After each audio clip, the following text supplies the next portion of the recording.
Are these five sifat identical to his that, or are they لا إن ولا غيره?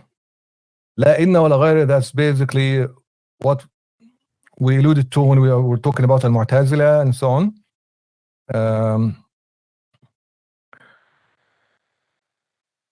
And what is meant by that is basically, sorry, this actually for the Sifat al-Ma'ani, okay?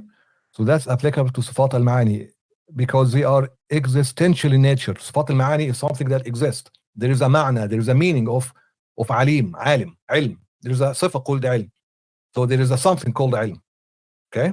It is something existential.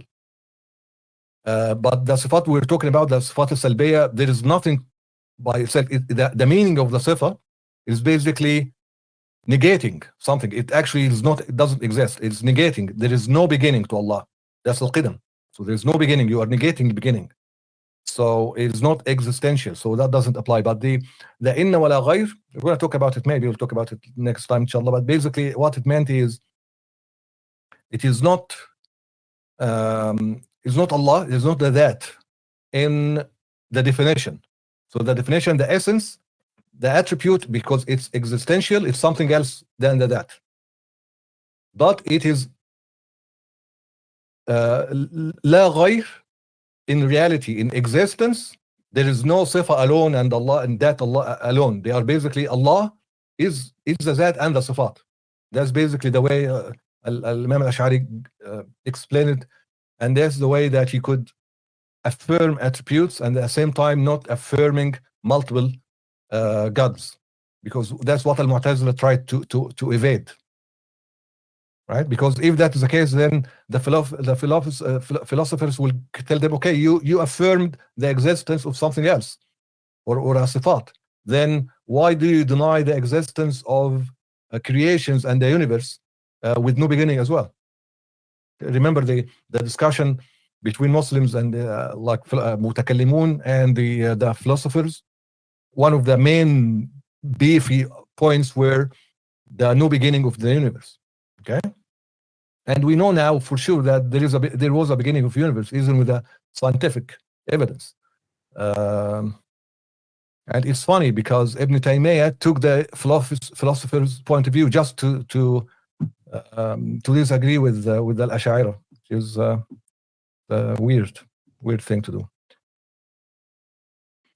If Allah has an end, then He must have a beginning too. Yes, if you're talking about being end, like no beginning with and no ending, intrinsically, like in the essence, because we are human beings. For example, we are going, inshallah, Allahumma ij'alna min ahli al-Jannah. We hope to be ahli al-Jannah. We'll be in Jannah forever with no end. But that doesn't mean we are with no beginning, right? We have a beginning, and we continue to exist by Allah's will, by Allah's power, by Allah like giving us existence, not from ourselves. Okay, but Allah subhanahu wa ta'ala, His existence is from Him. His being is necessary existence, and that's why He must have no beginning, He must have no ending. Of these, I'm not sure whether they were questions or statements, or I don't know. So, right. So somebody is asking about Ar-Rahma, Rahim. Yeah, what we are talking about here is the essence, the reality, the fact, the definition of Allah subhanahu wa ta'ala attribute. We don't know that. You cannot comprehend it. It is not like us. The similarity here is in the effect, right? It is in only the effect. So the action, when you have rahmah in your heart, and or that rahmah encourages you to do something to others, that is what is needed, right?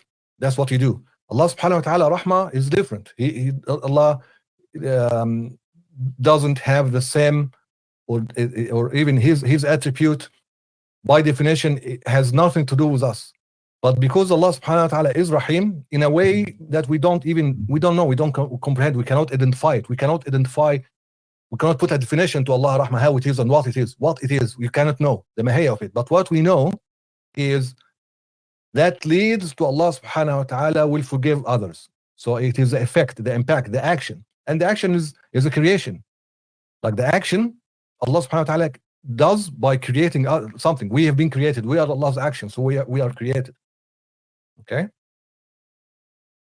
And that's a very important concept, and it's a good question, because if you say that Allah subhanahu wa ta'ala has a similarity here, then Allah subhanahu wa ta'ala could be just like us, could have a head and hand, and like a Christian, like what Christians and Jews thought of Allah.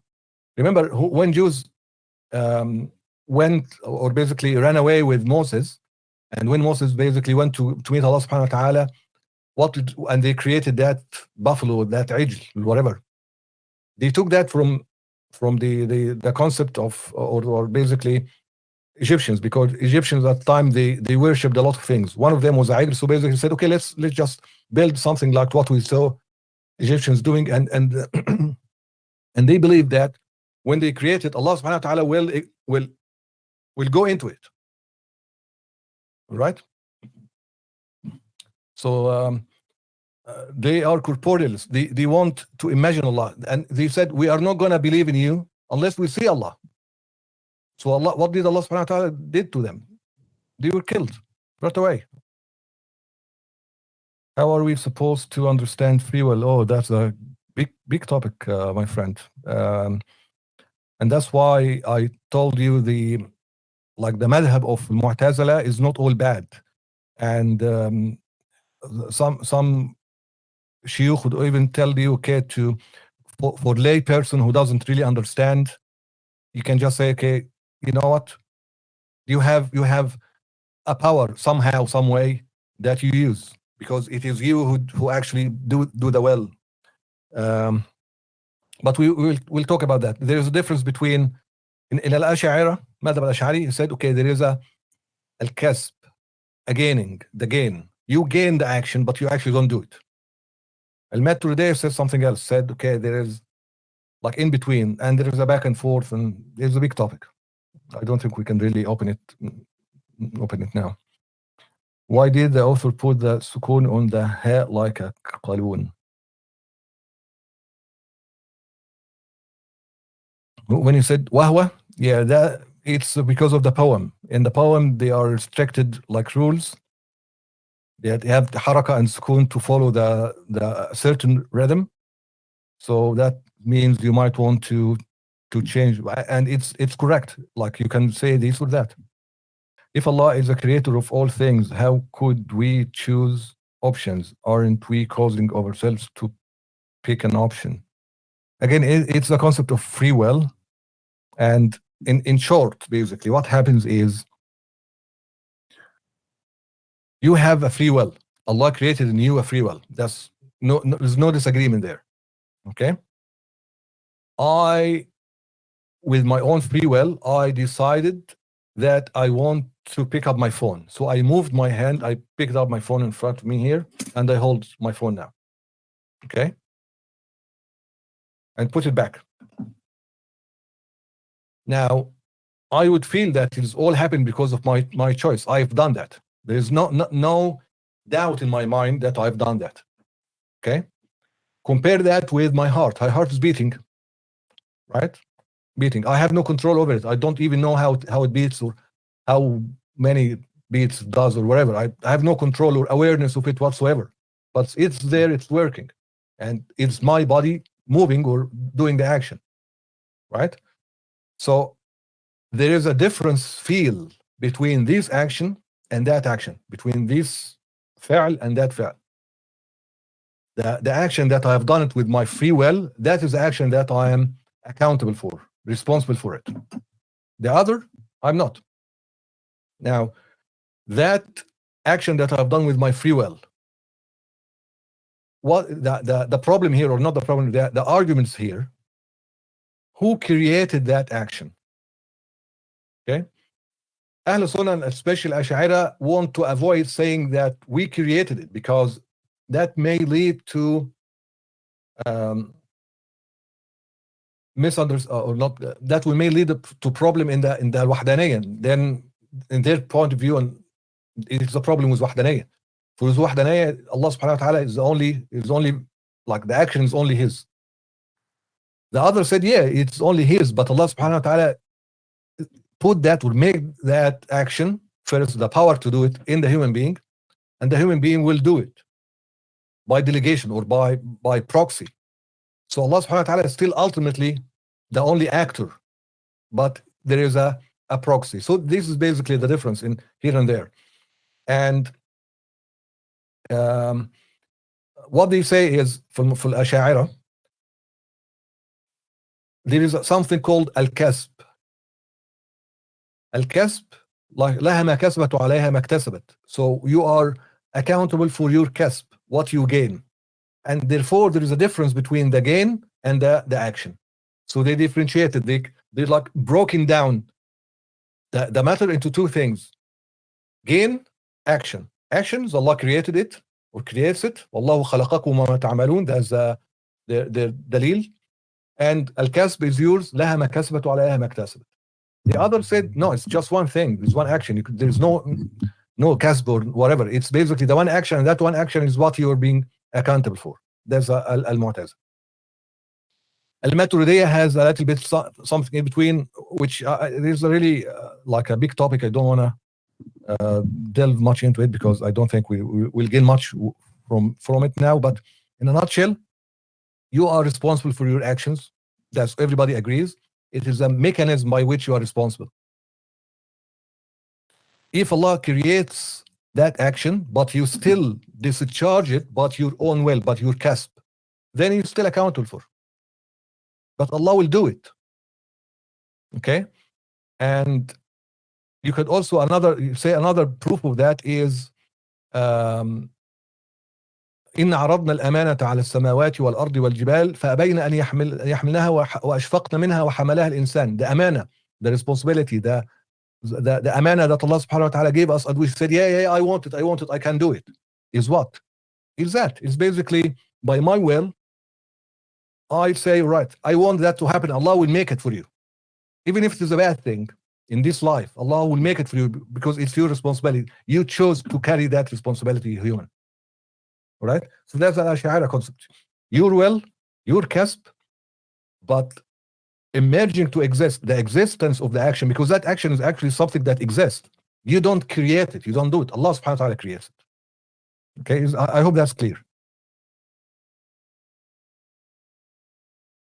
Wasn't there an infinite amount of time before universe began to exist? And would that not?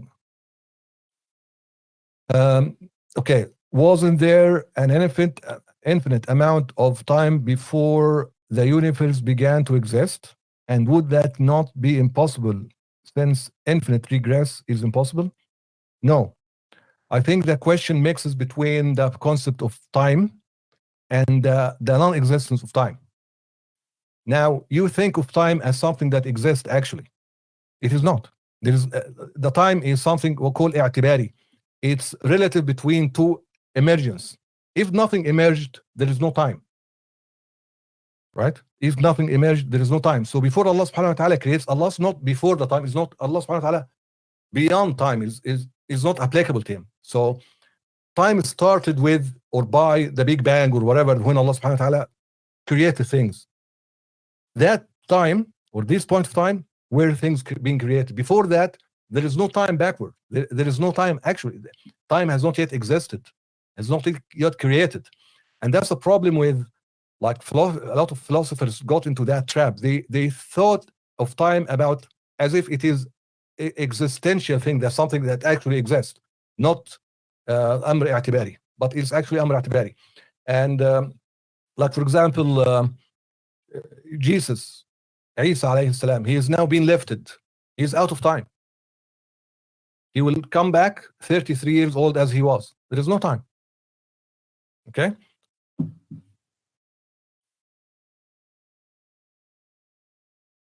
One of the, like, that where also Ibn Taymiyyah fell, will have a flaw here, or what's called contradiction, because he also thought, like the philosophers, that time exists before time exists, and time basically it became like time is something that Allah operates within, which is, that means time is a God.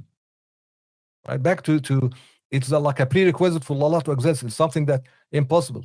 Yet a lot of people fell into that trap because of this. So make sure you differentiate between what is exists, something that exists, and something that is i'tibari, that is relative.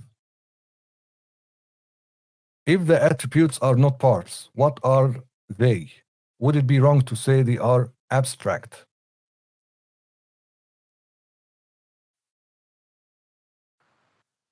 I'm not sure what you mean by abstract, but we haven't talked about the معاني, the صفات المعاني yet. What we talked about here is, again, is the صفات السلبية. They are not existential attributes. They're something to deny the existence of something. So it is not like صفة المعاني, the attribute of قدرة, right? That exists. Now, how does it exist and where it exists and so on, that's which Allah will try to cover to some extent next time, inshallah. But they are not parts, because attributes are معاني. The attributes of معاني are معاني. They are not that. We affirm only one that, one essence, Allah subhanahu wa ta'ala, that. And that has attributes. We affirm those attributes. It's like the a'rad, the accident and bodies. Okay, but Allah subhanahu wa ta'ala is not a body. There is no body parts to Allah. There is nothing like that. Okay, but just I'm trying to get it as much as I can. Like, right. This USB memory stick or whatever it's called is black. Okay, its blackness is arad, is accident. It's an attribute to it. Okay. Now, do you see the attributes moving alone? Can you imagine the blackness of it, like moving alone and just, you know what, I don't like you anymore, memory stick, I'm going to move out and go to another memory stick. So in between you just see blackness moving. That's nonsense. It doesn't happen like that. So al-arad, the attribute, exists within, or it requires jawhar, requires something that is self-sufficient or self-existence to carry it. It cannot carry itself. That's the definition of arad. Okay. The attributes of Allah subhanahu wa ta'ala are not arad, are not accidents. Okay. But the attributes could be emergent attributes, which is our arad, and could be beginningless attributes, which is Allah subhanahu wa ta'ala attributes. Okay, so I think we came to an end. I don't see any more questions. I hope that I answered all of your questions. If not, feel free to ask again in the Telegram channel, ask next time as well. And let me know what you think about that. I may make a poll in the Telegram channel later. I think we may want to increase the lesson duration a little bit, maybe 15 minutes for the lesson, and maybe shortening the question and answer from half an hour to 15 minutes only, or something like that, because I think there are a lot of things that we need to go through, and I really want to finish this course, the Al-Kharida, quickly, so we can move on to other more advanced books, inshallah. All right, that's all for today. سبحانك اللهم بحمدك استغفرك اللهم من كل ذنب واتوب اليك وصلى الله على سيدنا محمد وعلى اله وسلم تسليما كثيرا. See you next time, inshallah. Assalamu alaikum.